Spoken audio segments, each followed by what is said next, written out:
Big boss season 1 main അട്രാക്ഷനായിരുന്നു പേളിയും ശ്രീനിഷും തമ്മിലുള്ള പ്രണയം. ഇരുവരുടെയും റൊമാൻസും ലവും എല്ലാം തന്നെ മലയാളികൾ ഒന്നാകെ ഏറ്റെടുത്തതായിരുന്നു. ഇരുവരുടെയും കോംബോയും അത്രയധികം മലയാളികൾക്ക് ഇഷ്ടമായിരുന്നു. ബിഗ് ബോസിൽ പിന്നീടൊരിക്കലും ഇത്രയും ഫാൻ ഫോളോയിങ് ഉള്ളൊരു കോംബോ ഉണ്ടായിട്ടില്ല എന്നതാണ് വാസ്തവം. അത്രയും സപ്പോർട്ടായിരുന്നു പേളിക്കും ശ്രീനിഷിനും ലഭിച്ചിരുന്നത്. അതിന് ഏറ്റവും വലിയ കാരണം അവർ ആദ്യമായി ബിഗ് ബോസിലെ പ്രണയ ജോഡികളായതുകൊണ്ട് തന്നെയാണ്.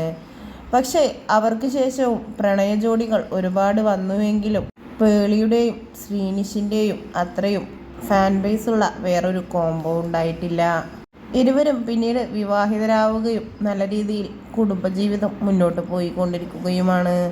പേളിയുടെയും ശ്രീനിയുടെയും രണ്ടാമത്തെ മകളായ നിതാരയുടെ പിറന്നാളായിരുന്നു കഴിഞ്ഞ ദിവസം.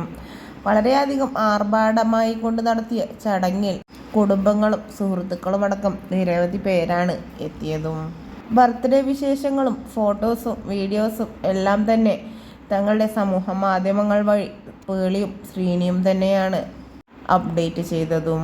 നിതാരമോളെ കാണാൻ ശ്രീനിയുടെ അമ്മയുടെ അതേ കട്ടാണ് എന്നാണ് നിരവധി കമൻറ്റുകൾ എത്തുന്നത്. ഇപ്പോഴിതാ നിതാരമോളുടെ ബർത്ത്ഡേ വീഡിയോക്ക് താഴെ കമൻറ്റുകൾ എത്തുന്നത് പേളി മൂന്നാമതും ഗർഭിണിയാണ് എന്ന തരത്തിലാണ്. പക്ഷേ പേളി ഗർഭിണിയല്ല എന്ന് പേളി തന്നെ തൻ്റെ ഇൻസ്റ്റഗ്രാമിലൂടെ സ്റ്റോറി വഴി പങ്കുവച്ചതാണ്. വയർ കുറച്ച് ബിരിയാണി കൂടുതൽ തിന്നതിൻ്റെ മാത്രമാണ് എന്നും താരം വ്യക്തമാക്കി.